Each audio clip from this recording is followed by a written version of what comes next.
Hello everyone and welcome to my new video. And what is this video about? Well, you could say that this is something of a follow-up or continuation from the previous video, which I did the other day, the other week, whatever, where I was processing my webcam through jit.gl.pix by hacking vectors, something that I'm sort of kind of interested in right now in the Gen environment. And this time I'm going to do the same thing, but I'm going to do it in jit.gen, which is working more with matrix data rather than texture data. And I'm going to use that said data to manipulate a mesh in a 3D space and try and demonstrate to you. I think that this should be a seminal moment for myself and for you, the viewer, where I will now be sharing with you my new aesthetic, which I think is going to be the future, which I'm calling the mid-90s screensaver. It's going to be awesome. It's going to change the world. So what we're going to do is we're going to create a jit.world. And we're going to say that we want it floating and I want it turned on by default, enable 1. Okay, that's fine. That's good. Just pop that over there. And actually I want the erase color to be 0001, which should be black. Okay, good. So then I'm going to create a jit.matrix with 3 planes, float 32 data, and I want the dimensions to be 100 by 100 by 100. That should, if I'm right, that should be 100 dimensions on the X, Y, and Z. We'll find out. So that is basically pretty much an empty container of nothing, but we're going to use Gen to turn that into something. So I'll create a jit.gen. And then I'll create a jit.gl.mesh with a draw mode of points. Okay, so we're going to have nothing. You can see that there's one little white dot there, but we're going to make many, many, many dots. So let's go into jit.gen and let's talk about what we're going to do here. So I'm going to zoom in a little bit. So I'm going to be mostly working in this Gen environment here. Let's just sort of, oh my goodness me. Oh my God. Okay, let's just tidy this up. Let's tidy this up a little bit. Okay, let's put that there and then let's go back in here. Right, so I'm mostly going to be working in this Gen environment. And what I'm going to do, similar to what I did last time, is I'm going to basically manipulate each plane of data that's coming in and then pack it back together and send it out to the mesh where it's going to make some kind of weird shapes. I kind of think I know what's going to happen, but at the same time, I don't. I'm experimenting and I'm sharing it with you. So get into it. We're just going to prat about. So the first thing I'm going to do is I'm going to take the signed normed coordinates of the input matrix and I'm going to swizz the X, the Y, and the Z of that matrix. So basically, this matrix here, jit.matrix C float 32, 100, 100, 100, currently contains a load of nothing. If I'm right, a load of zeros. But what we're going to do is we're going to effectively scale those numbers from -1 to 1 using this S norm. And then we're going to pack them all back together into a vector and send those out to our mesh. Let's see if this works. Okay, so if you look at the window here, we've got, okay, I need to make a little jit.gl.handle so that we can move around our world, and I'll just put a message here, reset. So we've got essentially some numbers here going from 0 to 1 on the y-axis, sorry, -1 to 1 on the x-axis, -1 to 1 on the y-axis, -1 to 1 on the z-axis. So that's kind of why it kind of looks a little bit disjoint, well, a bit off, you know, so it's fine. It's what we want to start with. So let's go back in here, and basically I'm just going to screw around with some of these operators and turn this into something. Well, I don't know. I think what I might do to start with is create a param called offset, and then from the outside world I'll make a prepend offset, and then I'll just create a jit.time, which is just gonna, if we look at that, that's just going to be counting forever. From the minute that I started that object, it's now going to count at the speed of time. So I'm going to connect that to the jit.gen, and then in here I'm going to use that to do some stuff to each of these planes. So what could we do with that? Well, we could start by adding that offset parameter to the x-axis. So I'm going to say plus offset, and okay, it's gone. So the reason why it's gone is because it's counted that information. So it's over there now. And it's getting further away. Look, it's getting further and further away. So we kind of want to keep that within the confines of these circles here. So I'm going to try and use the fold operator. I'm going to say fold between -1 and 1. And then what that should do, yeah. So what that's doing is that's, as it's adding those to those numbers, the fold operator is kind of, I guess, folding them back in. So if you would imagine that as it goes up to 1, it then comes back down. So this is interesting. So we're kind of like, we're getting some movement already within a sort of manageable space here. Let's do the same thing with the, let me turn my grid on. Let's do the same thing with the y-axis. I'm going to hold Alt and drag that, put that in there. You can see the same thing's happened. So we need to fold that back in as well. Let's keep using this fold operator. Okay, so now we're getting this thing, but I'm going to increase the amount of offset on the y-axis by simply going multiply by 1.2 or something like that. And I'm going to do exactly the same thing for, oh, I haven't said that. I said Swizz X. I don't want that. I want a Swizz Z. Okay. Let's do the same thing here. Let's copy these. Let's pop that in there, and then pop that in. Woo! And then pop that in there. Okay, so we're kind of just getting this. We're getting some movement. So we're this input matrix, which is full of nothing. We're converting those numbers to signed normalized coordinates, and we're kind of constantly adding to those numbers, but folding those numbers back into each other so that they stay within the confines of this space. So already we've got like pretty fun Windows 95 screensaver vibe.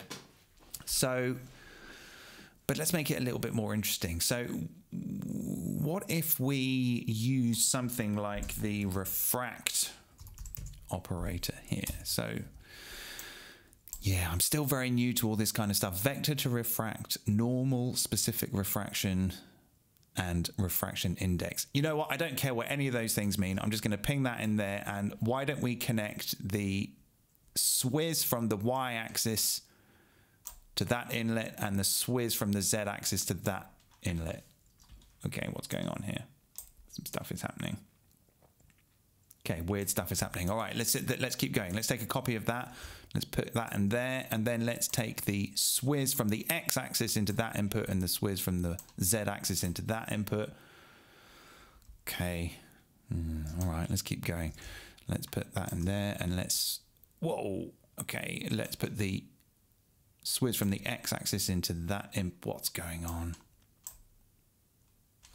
Okay, this is just a load of noise. Okay, I've changed my mind, but I'm going to keep going with that. I'm going to keep going because I think there was some potential there. So why don't we maybe do the refraction after the folding? Maybe that's a good idea. So let's do refract, and let's maybe try this.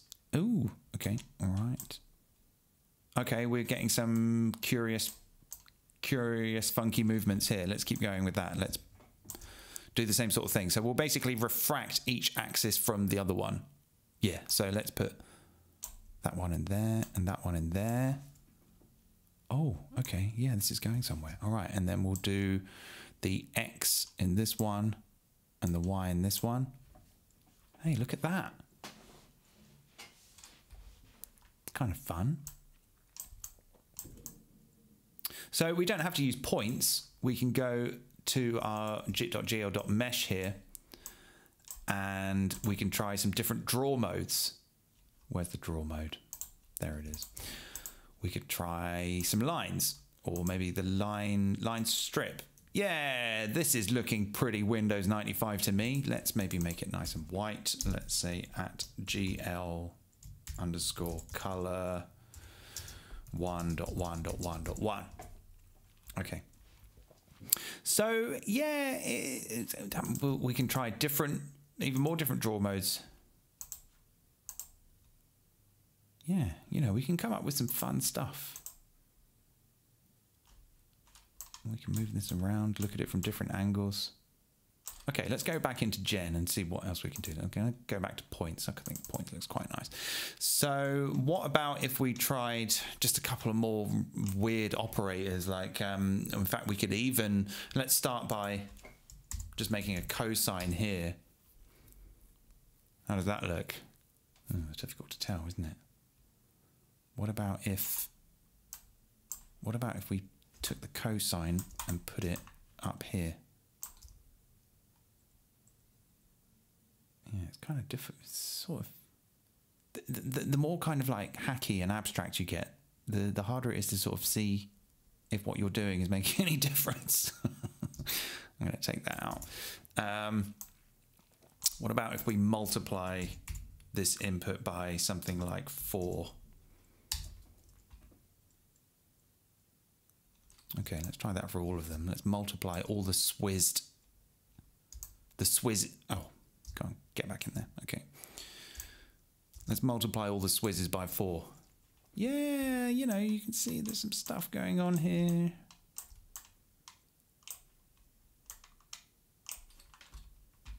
I mean, it's kind of interesting. Maybe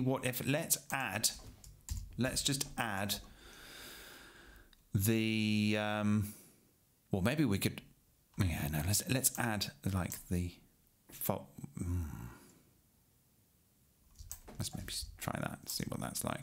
I'm just, you know what, I don't even know what I'm doing anymore. Let's just screw around and see what happens. Let's add the Y to that one. Yeah, so it's got some motion to it. Oh, okay. I remember now what I wanted to do, which I haven't done. So I'm just going to pull all these plus operators out. Let's delete those. And I actually, I'm just going to multiply each offset on the axis by a different number. So this one I'll multiply by, well, I said 1.1. Yeah. Well, actually, let's multiply the first one, multiply by 1.1. This one by 1.2 and this one by 1.3. So it might just make it a little bit less repetitive. So you can see that it's, let's go with the higher numbers. Let's go 1.5 and this one will go for 2 or that 1.9. So it's clearly going around in a sort of circular motion, but it's ever so slightly changing each time it does it. I just find this stuff so relaxing, just watching these dots flying around. What else could we do? Let's maybe just try and ping in a sphere operator and see what happens. Yeah, okay, we're getting somewhere with that. That looks kind of fun. Yeah. Ooh, yeah.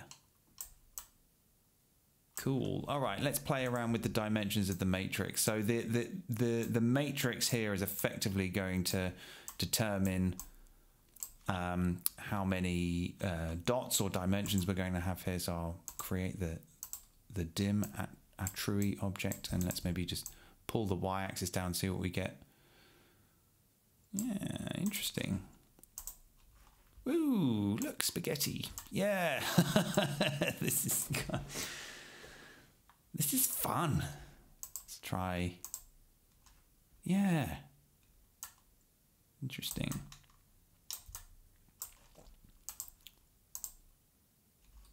Let's just change some of these dimensions a little bit. Maybe let's go high on the, well, the higher we go, the higher my computer is going to get more upset with me. So let's, ooh. Interesting. So it kind of does has this, it does have a cyclical sort of thing about it because of the fact that we're using these folds, I guess, as we're adding numbers into the fold via the offset. We're folding those numbers back into each other, which is why it's kind of cycling like that. Which is kind of fun. Let's go for a minus, multiply by 0.6, just to sort of, let's maybe slow this all down a little bit. Let's go multiply by 0.4 for that one, and multiply by 0.3 for that one.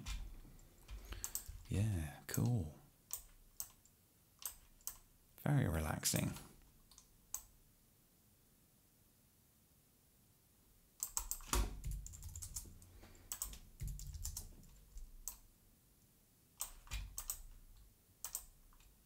Yeah.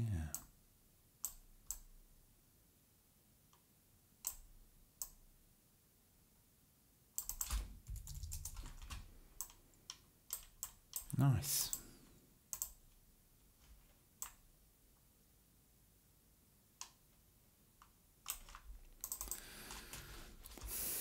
We could actually flip this whole thing round and then kind of add it back into itself. So let's take a copy of this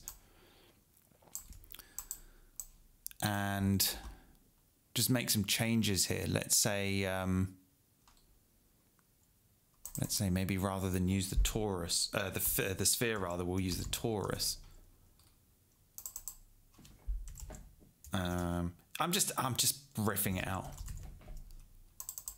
Haven't really thought about this torus, and then we could maybe multiply this by. In fact, let's take all those out. Let's like not multiply any of these. And then we need to, yeah, plug the S norm here into each of these again, so we can. I'm essentially re-swizzing the normalized coordinates, but I'm going to essentially pack two sets of vectors separately and then add them together. Let's see what happens. Oh my god, chaos. Okay, let's try some lower dimensions here. Okay, that's not so exciting. Yeah, it's kind of fun. Let's go back to the points. My computer's starting to slow down a little bit now. This is a bit too demanding for it.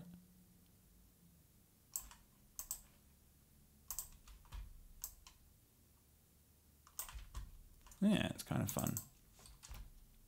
Probably could have put more thought into this. Maybe let's try and multiply one group of vectors by another one. That's kind of fun.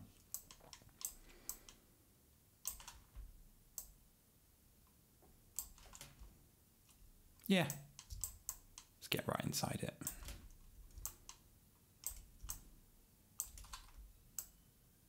Okay, let's go low dimensions here. Yeah, interesting. Okay, so whoa, okay, that was a bit much. So these are also, let's have a look actually at let's have a look at this in sort of a two-dimensional way. So this is actually kind of what we're generating in a sort of two-dimensional sense. So we can actually use that to color our, yeah, with the color array. So let's plug the jit.gen into the color array, and now the colors generated by our vector hacking are now the colors of our mesh. It's kind of nice, isn't it? We can make the point size a little bigger at point size 3. Oh, Actually, I wanted it to be the line width. Okay, let's say at line underscore width 3, and then let's change that to line stripe. Yeah. Nice. Well, there you go. That was a kind of micro tutorial concept.